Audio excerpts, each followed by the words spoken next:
Now, I don't go to many car shows, and the ones that I do attend are usually on my doorstep. But when a certain 𝙁𝘼𝘾𝙀𝘊𝙆 decides to have a little get-together, well, it'd be rude not to go, wouldn't it? So today I'm embarking on the longest journey this 31-year-old K truck has ever attempted. A 10-hour round trip, which equates to about 650 kilometers. All because of this guy. Welcome to SHEDFEST 2023. Let's get into it.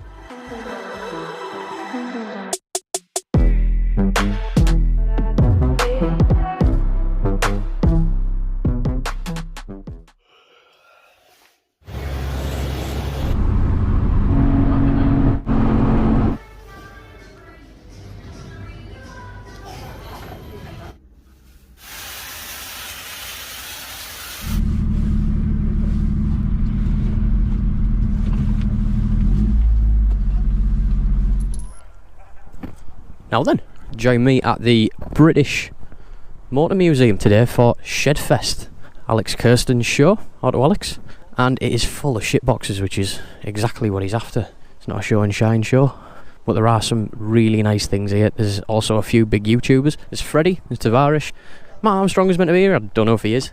I've got Mark McCann, Mike Brewer, it's his birthday. So yeah, we'll have a wander about and see what's here. Before we get into the main event, let me just quickly interrupt myself a minute because it's giveaway time, and this month it's a biggie. You could win for completely free, I should add, a Sam's Detailing drying towel, a bottle of Carbon Collective Lusso shampoo, a Gtechniq wash mitt, a bottle of Stjarnagloss pre-cleaner, a tub of Valet Pro Dragon's Breath, and some Gyeon Wet Coat, all thanks to the channel sponsor My Car Cleaning. All you have to do is drop a like and a comment on this video and then head over to my Instagram and do exactly the same on the giveaway post, just so I can get in touch with you if you're the lucky winner. If you're desperate to get hold of some detailing products in the meantime, then remember you can use my code lookship10 at checkout on My Car Cleaning's website to get 10% off your order on over 2,000 different detailing products. I'll stick all of the relevant links down in the description, and if you've entered the giveaway, good luck. So yeah, like I said, I'm here at the British Motor Museum. Now, even though I set off at daft o'clock in the morning, I was one of the last ones to arrive. But Chiro from Petrol Hedonism managed to find me a spot right near the front, and well, I could tell as soon as I turned around that the variety of cars here was way different to any other meet or show that I'd been to before. One of the first things I saw was this tray-backed black cab. I've got so many questions, like, why? And where do you want to go, love? If I span around 180 degrees, there was a Defender and a Starlet GT Turbo, just confirming that this is one of the most random shows that I've ever been to, which, by the way, is not a bad thing in the slightest. Heading towards the stage, there was a car that's apparently TikTok famous, which means absolutely nothing to me, since I never want to use that horrific app. And past this absolute barge in 𝙁𝘼𝘾𝙀𝘊𝙆𝙆 was one of my favourite builds at the show. It's an old Commer van, and if you look really close, you might be able to see that it's had a Mercedes diesel engine thrown into the back of it. Wild. Now, if you're like me and you've been keeping up with Alex since he departed Car Throttle and started his own thing up, then you'll know all about the cheap car challenges, and there were two cars here that are part of the £5,000 Nürburgring trip. First off was Taylor's supercharged Z3, which, even though the supercharger didn't work, he managed to pick up for 650 quid, which has got to be the bargain of the year. Alex's Alpha 164 was also on show, as well as a few of his other sheds, and he even brought Phil, the MX-5, along, which was absolutely swarmed all day, as you can imagine, so this is the best footage you're going to get of it, unfortunately. This was a first for me. I've wanted to make a video on a Renault Spider for some time now, but they're just that rare that trying to find one to film is a nightmare. Gotta say, this was the ideal spec though. There's just something about hot Renaults and liquid yellow paint that gets the juices flowing. A bit further down the car park was a Mark IV Supra with an extremely similar paint job. Very nice. But whilst the bottom car park was full of foot traffic, I had a wander up to the top to see what was hiding up there. I found a pair of bread vans, and one of them had the same set of BBS miles that I have on the truck, which I wasn't expecting to see. And there were a couple of JDM icons in the shape of an extremely clean AE86, and a bit further over a Montego blue FD-RX-7. I did also spot a very nice E92 M3 opposite the RX-7, but just a little bit further up the road was this stunning 911 in the classic Rothmans colours. Chef's kiss to that one, it was bloody lovely. I mean, don't get me wrong, there was the odd shed kicking about. They are welcome, it's literally the name of the show. But for the most part, the machines that turned up were immaculate. Everything from old French hatchbacks to luxurious German Tourers. This show had the lot. Another one of my favourites, and I did not expect to say this, was a 986 Boxster. It looked like it had never been driven before. It was absolutely stunning.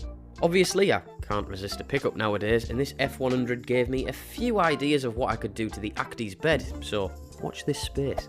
As I headed down past this S2000 and E30, I couldn't really miss this little Fiesta. Now, I normally hate people who leave the bonnets open because I can never get a decent picture of the car. However, he was showing off his EcoBoost swap. Very nice. 10 out of 10 for the max power vibes too. Again, I just need to reiterate how much I like this show because of the variety of vehicles turning up.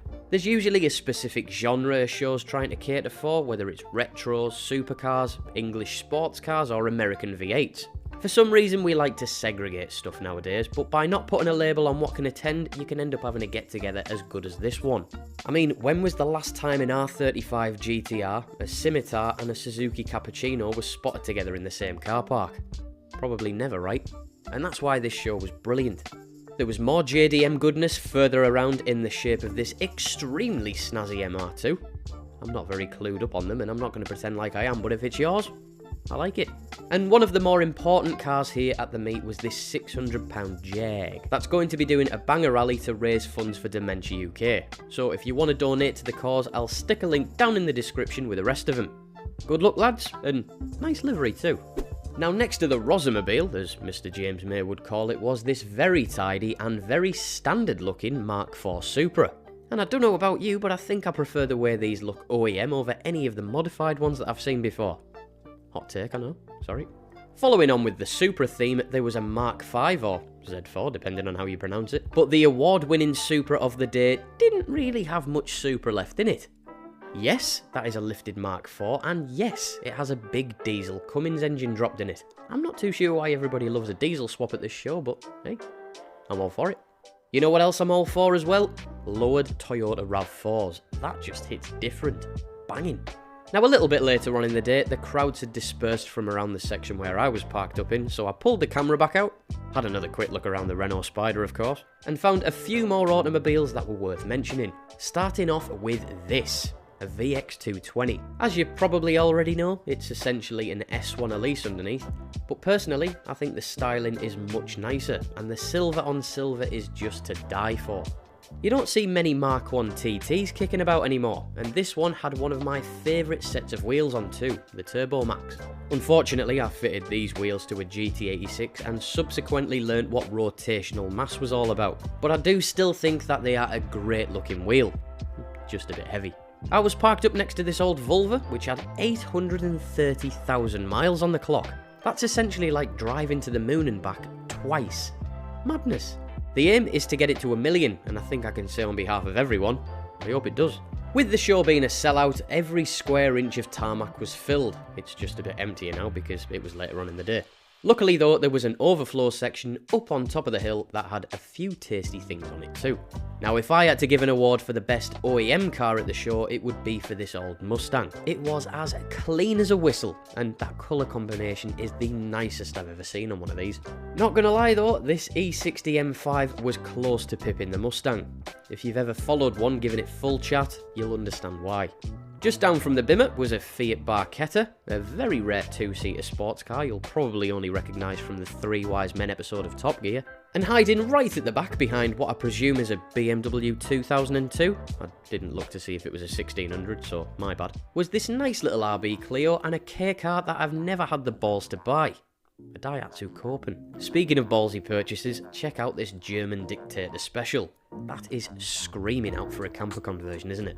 Now, there is a reason why I just walked straight past a Challenger and an RS Cozzy, and it was because there was something much more interesting perched up on the brow of the hill.